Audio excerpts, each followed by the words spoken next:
오늘은 본문의 말씀을 통해서 슬기로운 신앙생활이라는 제목으로 여러분과 함께 말씀을 나누기를 원합니다. 여러분, 그림을 보게 되면 2002년도 출간되어 1,400만 부라는 경이로운 판매고를 기록하며 세계적인 베스트셀러가 된 예수는 역사다는 이 책은 2017년도 영화로도 제작되어 많은 이들에게 감동을 선사하였습니다. 이 책과 영화의 내용은 주인공인 리 스트로벨이 예수님이 역사적 사실이 아니다라는 것을 증명하기 위해 2년간 철저한 조사를 벌입니다. 그 후에 오히려 예수님을 믿게 된 놀라운 이야기를 담고 있습니다.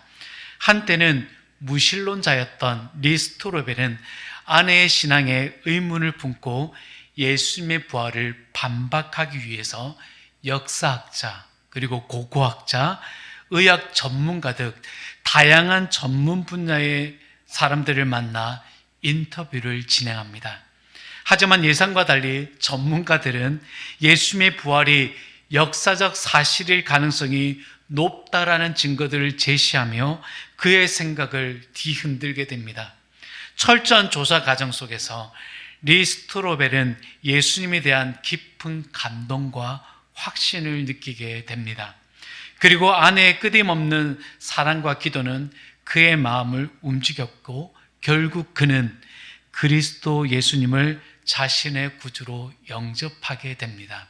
이후 리 스트로벨은 자신의 신앙 여정을 기사로 쓰고 싶어 하여 신문사에 요청을 하지만 신문사를 이를 거절하게 됩니다. 리 스트로벨은 이후에 회사를 퇴사한 후에 자신의 경험을 책으로 출판하게 되었습니다. 그는 1987년 퇴직한 이후에 신학을 공부하였고 현재는 콜로라도 기독대학교의 창립이사로 재직하고 있습니다. 무신론자였던 리 스트로벨은 예수님의 역사성을 부정하려고 연구를 시작했지만 오히려 예수를 만나고 난 뒤 사도 바울처럼 예수 그리스도를 전하는 작가이자 전도자로 그리고 무신론자들을 향하여 변증가로서의 삶을 지금도 살아가고 있습니다. 만약 그가 예수를 믿지 않고 여전히 불신자로 남아있다라고 한다면 어떻게 되었을까요? 예수님의 역사성을 부정하는 논리를 펼치며 신앙인들의 믿음을 흔들거나 믿음을 가졌던 아내와의 관계 속에서도 갈등과 분열로 가정이 파탄나도록 이끌었을지도 모릅니다. 하지만 그는 예수님을 만나 믿음으로 굳게 서게 되었고 신앙이 약한 이들의 믿음을 더욱 굳건하게 세워주며 공동체 연합을 더욱더 단단히 이루는 데 기여하고 있습니다. 리 스트로벨의 실화는 우리가 믿고 있는 바에 대하여 어떤 확신을 가지고 어떻게 살아가야 하는지 깊이 생각할 뿐 아니라 그리스도와의 연합을 이룬 자가 어떤 영향을 주게 되는지 보게 됩니다. 빌립보 교회도 믿음의 이 첫 시작을 아름답게 시작하였습니다. 하지만 시간이 지나 무신론자였던 리 스트로벨보다 못한 불신을 보이며 교회 안에 분쟁과 갈등이 가득하여졌습니다. 사도 바울은 이제까지 빌립보 교회의 갈등과 분쟁의 원인을 분석하고 해결 방안을 빌립보 교인들과 모색하였습니다. 그리고 이제 빌립보서 4장을 통하여 빌립보 교인들이 슬기로운 신앙생활을 할 수 있도록 구체적인 실천적 행동들을 제시하고 있습니다. 첫 번째로 주 안에 굳게 서라는 것입니다. 빌립보서 4장 1절 말씀을 한 목소리로 크게 읽도록 하겠습니다. 시작. 그러므로 나의 기쁨이요 면류가 아닌 사랑하는 자들아 이와 같이 주 안에 서라. 아멘. 바울은 빌립보 전도 사역을 통해 얻은 교인들에 대한 마음이 매우 특별하였습니다. 바울은 그들을 직접 보며 말을 전하는 것처럼 애절한 마음을 담아 다음과 같이 표현하고 있습니다. 나의 사랑하고 사모하는 형제들, 나의 기쁨이요 면류관인 사랑하는 자들아. 바울은 그 누구보다도 그들의 신앙이 분쟁과 갈등으로 인해 흔들리고 믿음을 잃는 것을 원하지 않았습니다. 하지만 안타깝게도 그들을 가까이에서 직접 지켜줄 수 없었습니다. 그래서 바울은 빌립보 교인들이 주 안에서 서라고 간곡히 요청하고 있습니다. 주 안에 서라에서 서라는 단어는 군사적인 용어로 어떤 위치를 굳건히 유지하며 자신의 입장을 견지하여 굳게 서 있는 상태를 의미합니다. 즉 외부의 공격이나 내적인 동요에도 흔들리지 않고 굳건한 자리를 지키는 것을 뜻하는 것입니다. 주 안에서 서 있다라는 것은 그리스도와의 연합을 의미하는 것이며 주님과의 끊임없는 교제를 통해 삶의 모든 영역에서 그분의 인도하심을 받아 어떠한 상황에도 흔들리지 않는 안정된 상태를 말합니다. 예수님께서도 내 안에 거하라고 하시며 포도나무 비유를 통해 말씀하셨습니다. 가지가 포도나무에 붙어 있어야 열매를 맺을 수 있듯이 성도 역시 그리스도 안에 거해야만 참된 신앙생활을 할 수 있다라는 의미입니다. 요한복음 15장 4절과 5절 말씀을 서로 교독하여 읽도록 하겠습니다. 제가 먼저 읽겠습니다. 내 안에 거하라 나도 너희 안에 거하리라. 가지가 포도나무에 붙어 있지 아니하면 스스로 열매를 맺을 수 없음같이 너희도 내 안에 있지 아니하면 그러하리라. 나는 포도나무요 너희는 가지라. 그가 내 안에 내가 그 안에 거하면 사람이 열매를 많이 맺나니 나를 떠나서는 너희가 아무것도 할 수 없습니다. 아멘. 포도나무 비유의 핵심적인 가르침은 세 가지로 설명할 수 있습니다. 첫째로 가지가 포도나무에 붙어 있어야만 생명을 유지하고 열매를 맺을 수 있다라는 것입니다. 뿌리에서부터 오는 영양분이 가지에게로 이어지기 때문입니다. 자연의 이치를 살펴보게 되면 나무는 겨울을 나기 위해 가지의 영양분을 끊는다고 합니다. 이때 가지에 달린 잎은 영양분을 공급받지 못하여 잎 색깔이 변하는데 이것이 바로 우리가 보는 단풍입니다. 하지만 하나님은 우리에게 영양 공급을 끊으시는 분이 아니십니다. 시편 23편에서는 그가 나를 푸른 풀밭에 누이시며 쉴만한 물가로 인도하신다라고 말씀하셨습니다. 빌립보서 4장 19절에서는 나의 하나님이 그리스도 예수 안에서 영광 가운데 그 풍성한 대로 너희 모든 쓸 것을 채우시겠다라고 말씀하셨습니다.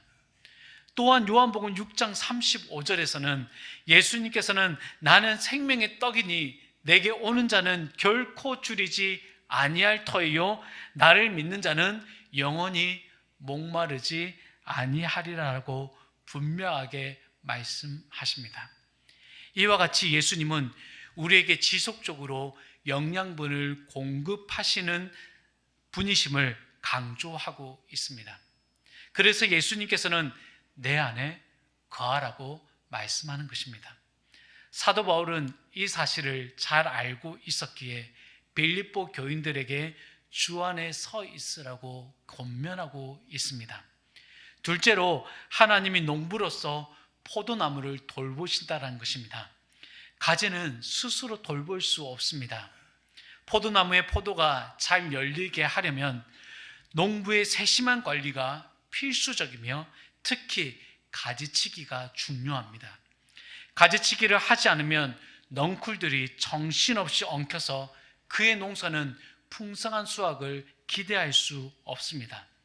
우리의 삶이 하나님의 손길이 없다면 혼란스럽고 무질서해지는 것과 같습니다. 포도나무 가지치기 시에 주의사항을 제가 한번 정리해 보았습니다. 먼저는 포도나무의 생육 상태를 고려해야 한다는 것입니다. 나이, 품종, 그리고 뿌리 상태 등을 종합적으로 고려하여 가지치기의 정도를 조절해야 한다고 합니다. 또한 적절한 시기를 선택하는 것도 중요하다고 합니다. 너무 춥거나 더운 시기는 피해야 한다는 것입니다. 또한 사용하는 도구는 필수 소독해야 한다고 합니다. 깨끗한 도구를 사용해야 나무의 상처 감염 위험을 줄일 수 있다고 합니다. 마지막으로 가지치기 후에는 가지의 상처 부위를 보호해야 한다고 합니다. 살균제나 방수제를 발라서 병해충으로부터 보호해야 하는 것입니다. 이러한 주의사항들을 살펴보면 나도 한번 해볼 수 있겠다라는 생각이 들 수도 있지만 마지막 항목에는 매우 중요한 조언이 덧붙여져 있습니다.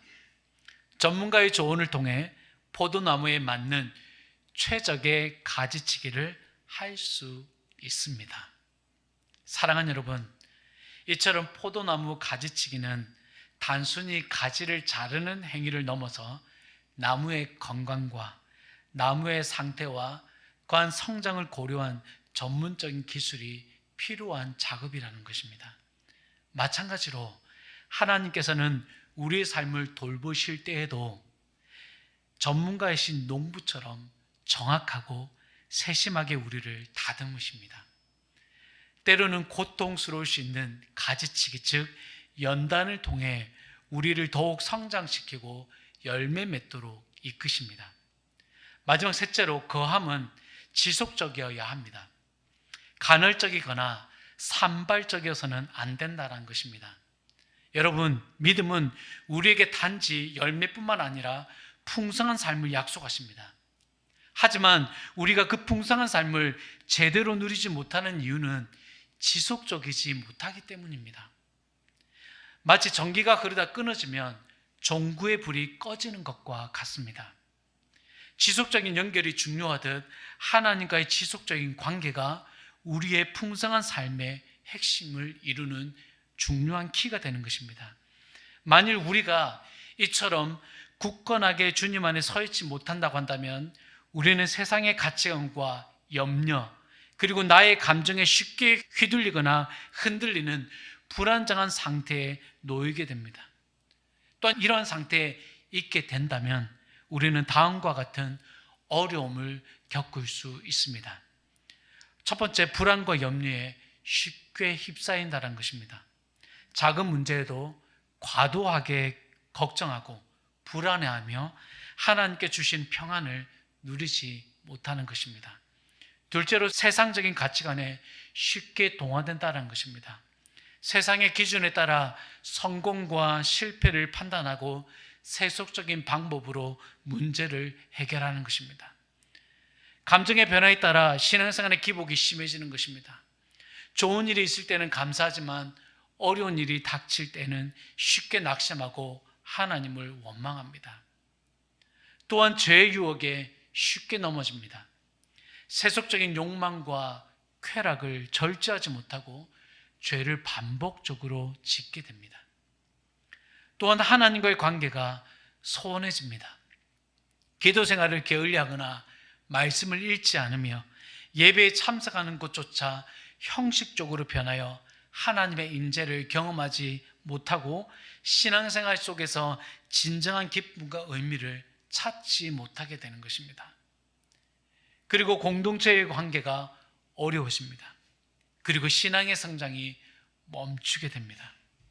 사랑하는 여러분, 주 안에 거하지 못할 때 이런 나타나는 현상들은 이전에 우리가 살펴보았던 빌립보 교회 안의 문제들이 하나하나 떠오르지 않습니까? 유오디아와 순두계의 갈등처럼 교회 공동체 안에 불화가 생길 수 있습니다. 이는 빌립보 교회의 문제만이 아닙니다. 우리 교회에도, 우리 개개인의 삶에서도 나타날 수 있는 문제입니다. 우리가 스테코, 굳게 서다라는 이 전투적인 용어처럼 주 안에 굳게 서 있지 못하면 오늘 저와 여러분은 하나님을 향한 감사와 찬양 대신 불평과 원망의 소리가 나올 수 있습니다. 요한복음 15장 5절에서 예수님은 나는 포도나무요 너희는 가지라, 그가 내 안에 내가 그 안에 거하면 사람이 열매를 많이 맺나니 나를 떠나서는 너희가 아무것도 할 수 없음이라고 말씀하고 있습니다. 이 말씀처럼 우리가 주님 안에 지속적으로 거할 때 비로소 우리는 풍성한 열매를 맺을 수 있는 것입니다. 바울이 빌립보 교인들을 향하여 간곡히 권면하는 이 말씀을 우리 모두의 마음속에 새기기를 원합니다. 그리고 날마다 주님 안에 굳건하게 서서 하나님 안에서 풍성한 수확을 경험하는 저와 여러분이 되시기를 주님의 이름으로 축복합니다. 두 번째, 우리가 주 안에서 한 마음을 품는 것입니다. 우리 2절 말씀을 한 목소리로 읽겠습니다. 내가 유오디아를 권하고 순두개를 권하노니 주 안에서 같은 마음을 품으라. 아멘. 여러분, 유오디아와 순두개는 처음부터 문제를 일으킨 이들이 아니었습니다. 이들은 바울과 함께 전도에 힘썼던 사람이었고 빌립보 교회를 굳건히 세우는데 크게 기여했던 여인들이었습니다. 그런데 이들은 서로 다른 견해를 가지게 되면서 자신들의 고집과 아집으로 상대를 비난하거나 대립하게 되었습니다. 문제는 그들을 통해서 많은 신자들이 신앙 성장을 이루었을 것이고 그들의 뜻에 동참하는 이들도 많았을 것이라는 점입니다. 현재로서는 그들 안에 어떤 불화가 있었는지 정확히 알 수는 없습니다. 다만 분명한 사실은 그들이 한 마음을 이루지 못했다라는 데 있습니다. 주 안에서 같은 마음을 품으라는 바울의 권면을 통해서 살펴볼 수 있는 것이죠. 이 두 여인이 교회 안에서 여성 리더십을 대표하는 인물이었다면 교회 내부에 심각한 문제가 발생했을 것입니다. 교회 안에서 리더가 둘이면 그들을 따르는 무리들이 또한 적지 않을 것입니다. 또한 서로 다른 의견이 충돌하면 다툼과 비방이 일어나는 것은 어쩌면 당연한 결과일 수 있습니다. 바울은 이와 유사한 문제를 경험한 적이 있습니다. 바로 고린도 교회에서 발생한 분쟁의 사건이었습니다. 고린도전서 1장 10절에 사도 바울은 이렇게 권면하고 있습니다. 형제들아, 내가 우리 주 예수 그리스도의 이름으로 너희를 권하노니 모두가 같은 말을 하고 너희 가운데 분쟁이 없이 같은 마음과 같은 뜻으로 온전히 합하라. 아멘. 고린도 교회에서는 나는 바울파, 나는 아볼로파, 나는 게바 즉 베드로파라는 분파가 형성되어서 혼란을 겪게 되었습니다. 모두가 그리스도께 속한 자라고 말하면서도 어떻게 분파가 형성되며 하나된 마음을 가지지 못했을까? 예를 들어 바울은 성령 중심, 아볼로는 성경 중심, 베드로는 행함 중심이라고 가정해 보겠습니다. 각자가 따르는 지도자의 강조점에 따라서 행동해야 한다고 주장한다면 공동체는 분열될 수밖에 없습니다. 이러한 분열은 때로는 교회가 여러 공동체로 나누어져 각자의 특성에 맞는 사역을 펼치는 긍정적인 결과를 낳을 수 있습니다. 하지만 대부분의 경우에는 구성원들의 마음이 갈기갈기 찢어져 서로를 비난하며 떠나가는 부정적인 결과를 초래합니다. 또한 이러한 각 분파는 자신이 따르는 지도자를 지나치게 자랑하며 교만에 빠지기 쉽습니다. 그래서 특정 인물에 대한 맹목적인 충성심은 다른 분파와의 비교와 경쟁으로 이어지게 됩니다. 이러한 태도는 도움이 필요한 상황에서 서로 협력하지 않고 오히려 연합을 방해하는 행위로 나타나게 됩니다. 또 다른 문제는 서로를 미성숙하다라고 판단하고 비난하는 것입니다. 어떤 이들은 말씀에 밝고 어떤 이들은 기도의 경험이 풍부하고 어떤 이들은 봉사활동에 헌신적입니다. 하지만 말씀에 밝은 이들은 기도를 소홀히 하는 이들을 비판하고 봉사하는 이들은 말씀과 기도만 강조하며 실천이 부족하다라고 불만을 표출합니다. 이러한 상황에서 문제를 해결하는 노력 대신 서로에 대한 불편한 감정만 쌓이게 되고 뒤에서 험담하여 분쟁과 갈등의 불씨를 키우게 되는 것입니다. 바울의 권면, 즉 같은 마음을 품으라는 말씀을 단순하게 적용하면 이렇게 해석할 수도 있습니다. 이번에는 유오디아의 의견대로 해봅시다. 그리고 다음에는 순두개의 의견대로 해보십시다. 이런 식으로 상대의 의견을 존중하고 자신의 주장을 잠시 내려놓을 수 있습니다. 교회 안에서 다양한 사역이 필요합니다. 하나님께서는 성령의 9가지 열매를 허락하셨고, 또 심지어 우리 각자에게 다양한 은사를 주셔서 서로 합력하여 선을 이루도록 하셨습니다. 우리가 이 사실을 깨닫게 되는 것은 단순히 내가 따르는 사람에게서 깨달을 수 있는 것이 아닙니다. 오직 주 안에서 같은 마음을 가질 때 가능해지는 것입니다.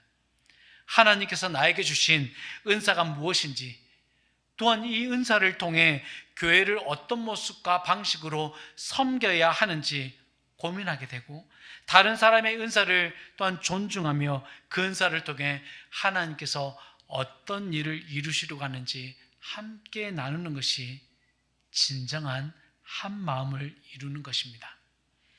동일한 기초, 곧 예수 그리스도 안에 함께 서는 것이 바로 주 안에서 한 마음을 품는 것입니다. 하나님께 주신 마음과 말씀 앞에서 서로의 신앙을 격려하며 같은 목표, 즉 하나님의 나라를 향해 나아갈 수 있어야 하는 것입니다. 자신의 의견만 옳다고 고집하지 않고 해도 되고 안 해도 되는 사소한 문제 때문에 중요한 본질을 놓쳐서는 안 되는 것입니다. 에베소서 4장 2절과 3절에서 교회 연합의 중요성을 강조하는 말씀이 있습니다. 우리 이 말씀을 한 목소리로 합독하여 읽도록 하겠습니다. 모든 겸손과 온유로 하고 오래 참음으로 사랑 가운데서 서로 용납하고 평안에 매는 줄로 성령이 하나 되게 하신 것을 힘써 지키라. 아멘. 마지막으로 우리가 슬기로운 신앙생활을 하기 위한 세 번째는 도우라는 것입니다.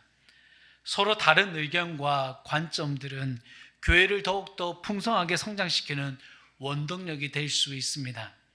다양한 시각은 문제의 본질을 파악하고 필요한 부분을 채우는 데 중요한 역할을 합니다. 또한 건설적인 논의를 통해 더 나은 해결책을 도출해낼 수 있습니다. 하지만 이러한 의견들이 단순히 제시는 되는 데 그치고 서로의 차이를 좁히려는 노력과 타협이나 조율의 의지가 부족할 때 공동체 내에서는 갈등이 발생할 수밖에 없습니다. 이때 필요한 것이 바로 중재이며 중재자의 역할을 신뢰하는 자세입니다. 빌립보서 4장 3절은 이러한 상황에 대해 사도 바울의 염려와 고민을 담고 있습니다. 빌립보서 4장 3절 함께 읽겠습니다. 또 참으로 나와 멍에를 같이 한 내게 구하노니 복음에 나와 함께 힘쓰던 저 여인들을 돕고 또한 글레멘드와 그 외에 나의 동력자들을 도우라. 그 이름들이 생명책에 있느니라. 아멘. 바울은 나의 멍에를 같이 한 동력자에게 간곡히 부탁하고 있습니다. 여기서 멍에를 같이 한 사람이 누구인지는 명확하게 밝히고 있지는 않습니다. 하지만 편지 전달자인 에바브로디도인지 아니면 바울의 동력자인 디모데나 실라인지 아니면 빌립보 교회 초창기 개척 멤버인 루디아 등으로 추정할 수도 있습니다. 누가 되었든 중요한 것은 바울이 교회 내의 갈등을 인지하고 이를 해결할 중재자의 필요성을 절감했다라는 사실입니다. 중재는 갈등 사항을 객관적으로 판단하고 공정하게 해결하기 위한 중요한 과정입니다. 당사자들은 감정이 격해져 있기 때문에 객관적인 시각을 유지하기 어렵습니다. 그래서 이 객관적인 제3자의 중재자가 개입해야 하는 것이 필수가 되는 것입니다. 중재자는 어느 한쪽으로도 치우치지 않고 양측의 의견을 경청하며 합리적인 해결책을 제시해야 합니다. 하지만 모든 중재가 성공하는 것은 아닙니다. 특히 빌립보 교회와 같이 이미 감정의 골이 깊어진 상황에서는 중재가 더욱 어려워질 수 있으며 중재자의 노력이 받아들여지지 않는 경우도 발생할 수 있습니다. 성경에는 중재가 실패한 하나의 사례도 등장합니다. 바울과 바나바의 이야기가 대표적인 예입니다. 바울과 바나바는 안디옥 교회에서 함께 사역하면서 제1차 전도 여행을 성공적으로 마쳤습니다. 이후 2차 전도 여행을 계획하는 과정에서 바나바는 자신의 생질인 마가 요한을 다시 데려가기를 원하였습니다. 그런데 1차 전도 여행 도중에 마가에 대한 바울의 신뢰가 한번 깨어진 적이 있었습니다. 두 사람의 의견 차이가 좁혀지지 않습니다. 결국에는 심한 다툼 끝에 바울과 바나바는 각자의 길을 가게 되었습니다.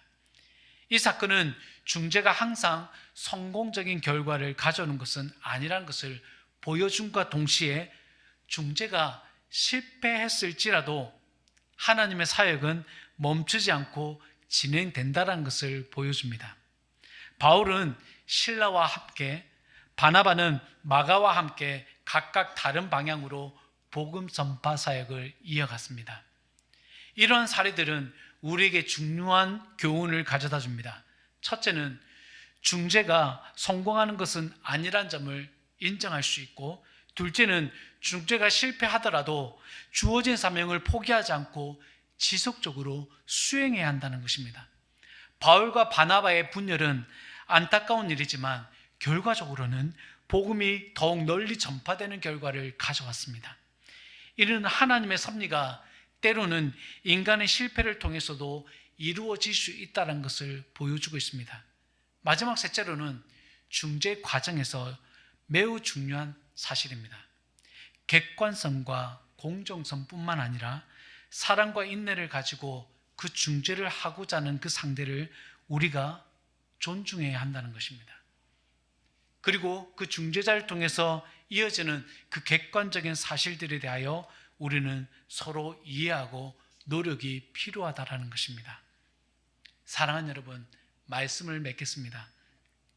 슬기로운 생활이란 단순히 현명하게 살아가는 것을 넘어서 삶의 다양한 측면에서 지혜롭게 판단하고 행동하며 행복을 추구하는 것입니다. 마찬가지로 우리 신앙의 슬기로운 생활도 기쁨을 추구하는 것이 되어야 합니다. 빌립보서 4장 4절 말씀을 함께 읽겠습니다. 주 안에서 항상 기뻐하라. 내가 다시 말하노니 기뻐하라. 한 해 동안 우리는 하나님을 섬기면서 다양한 어려움과 갈등을 겪었을 것입니다.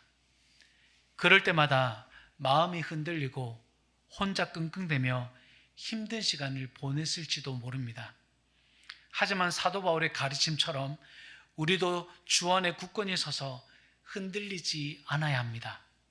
우리 모두가 서로를 존중하고 배려하며 함께 한 마음을 품는 공동체가 되기를 소망합니다. 혹시 다른 사람과의 관계 속에서 갈등이 생긴다면, 또는 우리 가정 안에서 부부가 서로 갈등이 생긴다면 서로의 마음을 헤아리고 양보하는 자세를 갖도록 노력해야 합니다. 또한 공동체를 위해 헌신하는 사람들을 존중하고 필요하다면 중재자의 역할을 감당하여 갈등을 해결하는 데 앞장서야 합니다. 그 중재자가 제가 될 수 있고 오늘 여러분이 될 수 있는 것입니다. 우리의 신앙생활이 더욱 성숙하고 풍성해지기를 바라며 주님의 평안이 우리 모두에게 가득해지기를 주님의 이름으로 축복합니다.